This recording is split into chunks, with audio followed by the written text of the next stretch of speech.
শীতের আমেজ বুঝতে হলে গ্রামে যেতে হবে। গ্রামে গেলেই বুঝতে পারবেন শীতের আসল মজা। আর যদি হয় বাবার বাড়ি, তাহলে তো কোনো কথাই নেই। মেয়েদের ওই একটাই শান্তির জায়গা বাবার বাড়ি। আর যদি শ্বশুর বাড়ি ভালো হয়, তাহলে তো আর কোনো কথাই নেই।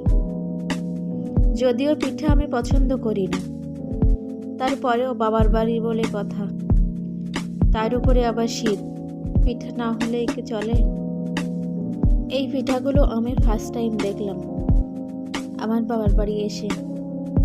এগুলা দুধ দিয়ে প্রথমে এগুলা খামির করে নিয়ে এভাবে তৈরি করে তারপরে ভেজে নিতে হবে, তারপরে দুধে ভেজাতে হবে। এদিকে ভাবি তেলের পিঠা তৈরি করতেছিল, যদিও আমি পিঠাটা খুব একটা পছন্দ করি না, আর সবাই পছন্দ করে, এটাই আমার কাছে ভালো লাগা। আমার ভাবিরাও খুবই ভালো, তবে নিজের ভাবি না, সবাই চাচাতো ভাবি। নিজের একটা ভাবি আছে, তবে দূরে থাকে। কখনো বুঝতেই পারি না যে আমার নিজের একটা ভাবি নেই। এমন ভাগ্য বলো কয়জনের হয়? ভাবি পিঠা তৈরি করতেছিল আর আমি দেখতেছিলাম, পারি না, শিখতেছিলাম।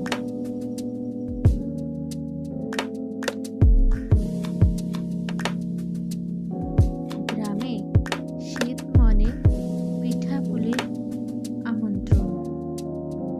বিভিন্ন ধরনের পিঠা তৈরি হয় শীতের সময় নতুন ধানের চাউল দিয়ে।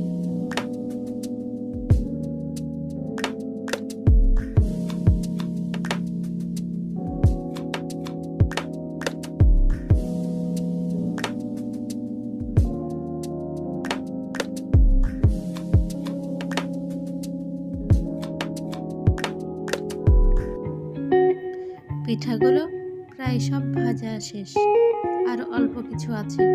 এবার এগুলা ভাবি সাইডে দুধ এবং মিষ্টি দিয়ে জ্বালাইতে দিয়েছে। এদিকে আমার চাচাতো ভাবির ছেলেকে দিয়ে বলছিলাম কেমন লাগছে, তার ইন্সপিরেশন দেখেন আপনারা। এই যে ভাজা শেষ, তারপরে দুধ এবং মিষ্টি দিয়ে জ্বালিয়ে রাখা ছিল, সেখানে পিঠাগুলো ভিজাতে দিল।